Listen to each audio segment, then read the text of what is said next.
Bom, e tem ministro do STF reescrevendo o passado e tem ministro preferindo censurar. E tem gente fazendo as duas coisas, né?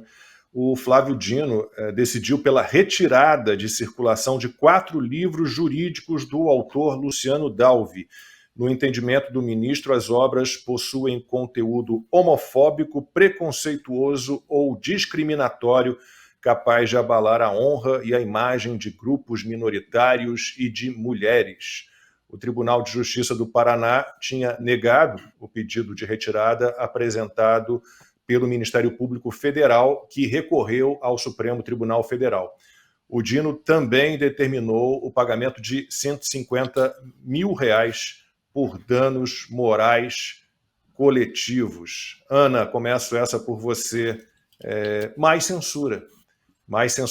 Tem até aqui, depois eu posso ler os trechos que foram considerados homofóbicos ou preconceituosos.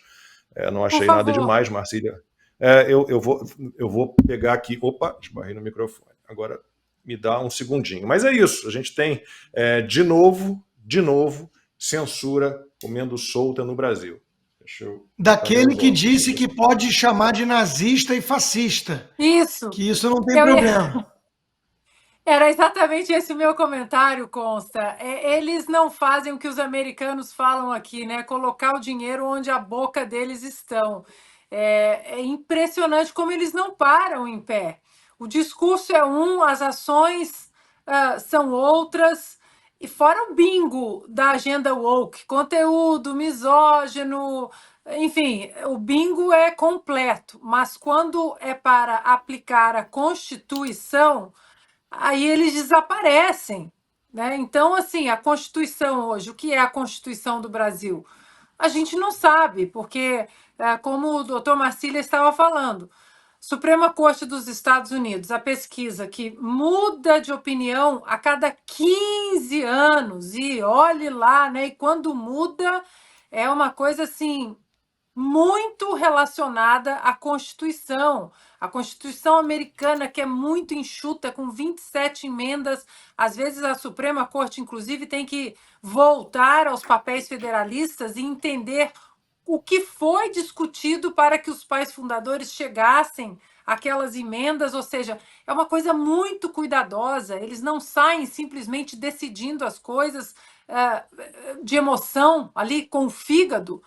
Então, é um absurdo você não ter uma nação, por mais que tenha, né, o nome República Federativa do Brasil, é uma democracia, é um sistema bicameral e etc, etc. Não adianta nada disso, absolutamente nada. Montesquieu e eles que vivem falando da Suprema Corte Americana, não adianta nada disso se não há ao ponto crucial, o primeiro da lista, respeito à Constituição. Bem ou mal, ela existe. Isso é outra discussão. Nós precisamos reformar a nossa Constituição e tal e tal. Isso é outra discussão.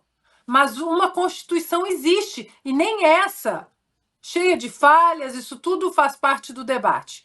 Mas nem essa Constituição é seguida. Nós temos 11 ministros, cada um segue a Constituição como bem entende. Aí nós temos as turmas, cada turma entende, aplica como bem entende. Aí tem o TSE, que se não tem nada na Constituição, eles criam. Enfim, às vezes desanima mesmo, às vezes desanima. E ainda mais quando importam essa agenda woke, que vem daqui dos Estados Unidos. Por isso que há muito tempo, Consta e eu, Lacombe chegou agora nos Estados Unidos, há quanto tempo Constantino e eu falamos, nós viemos do futuro, porque todas as porcarias da esquerda americana, elas param no Brasil. Elas vão morar no Brasil 1 ano depois, 2 anos depois. E isso aí, conteúdo misógino, é mais uma coisa daqui. Olha só, na decisão, o Flávio Dino citou alguns trechos, então, das obras do autor, livros jurídicos, e falou que o autor associa a AIDS às relações homossexuais. Bom, a relação homossexual masculina, sexo anal, é fator de risco para a AIDS, disso ninguém tem dúvida. Afirma também que há, o autor do livro, que há um risco à continuidade da espécie humana caso as crianças sejam influenciadas a serem homossexuais. E aí ele também fala que será que as relações homoafetivas em público não ofendem e disseminam uma cultura errada para nossas crianças que espelham o que vem? E outro trecho, o autor desses livros que foram censurados pelo Flávio Dino defende que funcionários afeminados possam ser demitidos por justa causa por não colaborar com a ordem imposta na empresa. Aí vai depender muito da natureza da empresa, né? Se você tem um cara que não está ali enquadrado no que a empresa vende ou oferece de serviço, né? Se tem um jeito mais afetado, não precisa ser um homossexual, mas uma outra pessoa que tem algum tipo de afetação não homossexual, mas por que não, né? Não se enquadra? Bom, Marcília, você se aprofundou, você conhecia já esse autor, esses livros, o que você pode dizer dessa decisão, dessa censura, né? E a gente fica muito preocupado, porque, né, onde se queimam livros, daqui a pouco estão queimando gente também, como se falava lá na época do nazismo. Olha, não conhecia essas obras, mas eu tive o masoquismo de ler a decisão na íntegra do ministro. E chegou a tal ponto, enfim, dever de ofício. Mas eu diria que, olha, talvez a gente devesse decretar luto de 3 dias no Brasil por conta dessa decisão. A gente foi um avanço para trás, né? A gente está sempre na vanguarda do atraso, não é isso? Então a gente teve agora um passo além nesse sentido. Tem alguns pontos que a gente precisa aqui pensar. Acho que, sobretudo, 4 pontos precisam ser pensados sobre essa história toda. Primeiro é o seguinte: não existe livro homofóbico. Não existe livro racista. E por uma situação técnica, o racismo ou a homofobia, ela é o desejo, a intenção do autor da mensagem de ofender ou humilhar ou rebaixar alguém. Essa é a concepção jurídica de racismo, homofobia, o que quer que seja. Então eu preciso ter a intenção de rebaixar e humilhar o outro com aquilo que eu estou dizendo. Quando você escreve um livro, é óbvio que você não escreve um livro para ofender o outro. Você escreve um livro para propagar a sua ideia. Então a sua intenção é de debater. Portanto, quando alguém publica um livro, aquela ideia que está lá, ela não pode ser chamada de racista, homofóbica, misógina, o que quer que seja. Aí começam esses termos woke que não existem no direito. Discurso de ódio não existe no direito, desinformação não existe no direito, racismo ambiental não existe no direito, e assim por diante, né? Então, o primeiro ponto é esse. O livro, ele não é homofóbico. O livro, ele tem intenção de debate. Qualquer conteúdo que esteja ali, portanto, é essa a intenção. Então não pode ser chamado de racista ou o que quer que seja. Segundo ponto, que curiosamente, como vocês bem começaram dizendo, o próprio ministro Dino já havia dito que chamar alguém de nazista ou fascista fazia parte do debate público. Ele disse isso num voto, ele disse isso num debate no Supremo Tribunal Federal. Ele não falou isso na mesa do bar, ele não falou isso rindo com amigos, ele não falou isso numa festa junina, ele falou isso num julgamento do Supremo Tribunal Federal. Como é que eu posso, portanto, entender que grupos minoritários ou minorizados, que agora também o certo não é mais falar minoritários, é falar minorizados. Cada hora essa agenda vai criando novos termos. Então, como é que eu posso entender que determinados grupos não podem ser ofendidos e outros grupos podem? Então, chamar alguém de fascista pode, mas chamar alguém de, sei lá, enfim, que pertence a um grupo minoritário, aí não pode. Então, o grupo minoritário, ele tem mais privilégio, ele se ofende mais do que os outros grupos, ou ele tem mais capacidade de ser ofendido do que os outros grupos? Existe isso no direito? Não existe. Não existe essa diferença. Não tem ninguém que está mais suscetível à ofensa, e ninguém que pode ser ofendido mais que outro, e ninguém que pode ofender o outro mais que outro. Senão, nós violaríamos a nossa Constituição em razão do nosso princípio de igualdade e de isonomia. Então, o ministro Dino já começa aí também a ser completamente incoerente na sua visão a respeito da liberdade de expressão. Tem um terceiro ponto que também é relevante a gente dizer, que é o seguinte: uma democracia que não pode ser questionada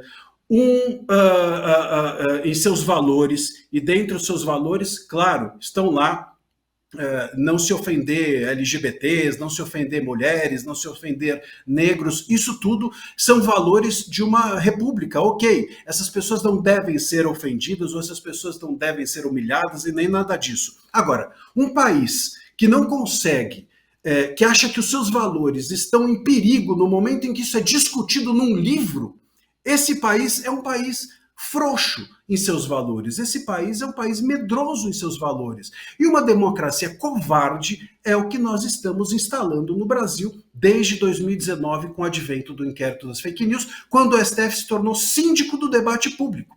É isso que tem acontecido. Então, nós não podemos questionar a democracia, não podemos questionar racismo, não podemos questionar homofobia, não podemos questionar nada. Tudo é um perigo questionar. A liberdade de expressão é um instrumento de risco. É assim que é vista. Então, é que nem ter um carro na garagem e ter medo de dirigir. Se você tem um carro na garagem e não tira da garagem porque você tem medo de dirigir, você não tem um carro na garagem. Você não tem, então, uma democracia. Você não tem, então, uma liberdade de expressão. Você tem uma democracia covarde e medrosa que não consegue ser posta à prova em relação aos seus valores. E o último e quarto ponto, que eu acho que é relevante a gente falar sobre isso, é o seguinte: a liberdade de expressão no Brasil, ela não é absoluta, verdade, eu concordo, mas ela é um direito fundamental. E se ela é um direito fundamental, nós não podemos queimar livros, destruir obras, não podemos retirar de circulação ideias. E por que não podemos? Porque é um direito fundamental. É uma questão lógica. Se as ideias, se a liberdade, a expressão é fundamental e nós excluímos, ela deixa de ser fundamental. Um troço que é fundamental não pode ser excluído, senão não é fundamental. É uma questão lógica. Então, a liberdade de expressão precisa ser sempre conciliada com outros direitos. E para ser conciliada, a gente precisa encontrar um meio termo. Nesse caso da decisão do Dino, se essa obra ofendeu alguém especificamente, maravilha, que se indenize então a pessoa que foi ofendida, que se comprove judicialmente, não por uma decisão monocrática de um ministro, mas pelo colegiado, que se comprove isso e que se indenize a pessoa. Agora, jamais retirar de circulação. Retirar de circulação é excluir ideia. Excluir ideia é jogar fora o fato de que a liberdade de expressão é um direito fundamental. Pois é, Consta, tem isso, né? Mais uma decisão monocrática, mais um ataque à democracia daqueles que dizem que a estão salvando. O professor Marcília deu uma aula agora, né, sobre princípios básicos até, e que estão muito ameaçados no Brasil. De novo, tudo virou ofensa, e se você acha que está ofendido, você acha que isso justifica usar a força do Estado, o monopólio da coerção, para atacar, para criar um índice de livros proibidos, para jogar na fogueira, né, alguns livros. Isso é uma loucura. De onde veio a decisão? Do comunista, graças a Deus, que o Lula elogiou, né? Agora sim temos um comunista na Corte Suprema. Acho que ele já tinha ignorado pelo menos um ou dois ali antecessores também com uma vertente bem comunista, mas é uma visão totalitária de mundo e muito perigosa, muito perigosa.